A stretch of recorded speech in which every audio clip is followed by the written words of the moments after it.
Hello, this is Steve Geeter with Turn Your Grass into a Garden series. And there's a little look at our garden that we've been working on in this series. Things are looking pretty good. A couple of the beans and a couple of the cucumbers got chewed up, and they were some old seeds. So last week I germinated some in our germination video, and I just wanted to give you an update of where those seeds are. We germinated some more because I'm going to replace some of those ones in there potentially. Still some other rows and other spots in the yard. But we germinated some seeds last week, actually 3 days ago, and now we're going to take them just out of the dark and into the light. And so I'll just go check up on seeds where they are now. So we're up here on the deck, and when we were here last, we just tucked the seeds into our little spot down here. We've got some other seeds in there too, and this was our tray of seeds. Sure is hard to grab this with one hand. So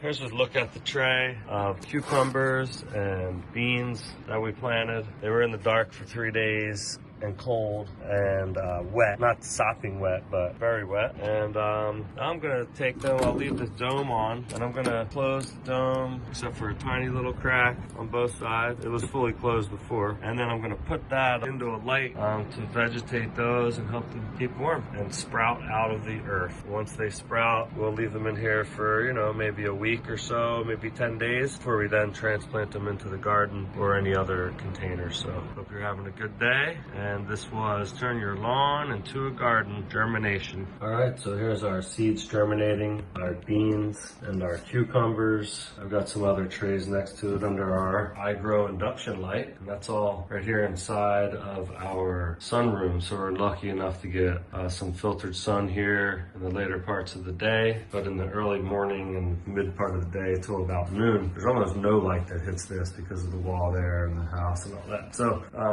and this wall's blocking the south side and the east is being blocked by the house. So we use this 400-watt induction light to germinate lots of seeds or grow plants all the way through their life cycle. Last year we had about an 8-foot tall tomato plant in here with some other stuff, but you can grow big plants under these lights too. An induction light is different than most lights, probably any other light you've used. These little metal pieces on either end are industrial magnets. On top here has a line voltage stabilizer. It takes a hot wire from the wall and it turns it into a low voltage, and it sends that low voltage out into these magnets. And from those magnets, a very low volt is shared between the energy field that's trapped in the lamps. It was invented by Tesla, this type of lighting, and this is an induction light, but it grows the best sprouts I've ever seen, and plants like it more than any other lights I've ever put them under, so that's why I've got one at my house, and we sell those as well. induction lighting, but cucumbers and beans, and they're just being put up close. I can get them close to this light. That's less than, you know, it's about 6 or 9 inches. Again, I'm keeping the tops closed except for tiny little cracks. A little bit of airflow is in there. These have been in the dark and cold for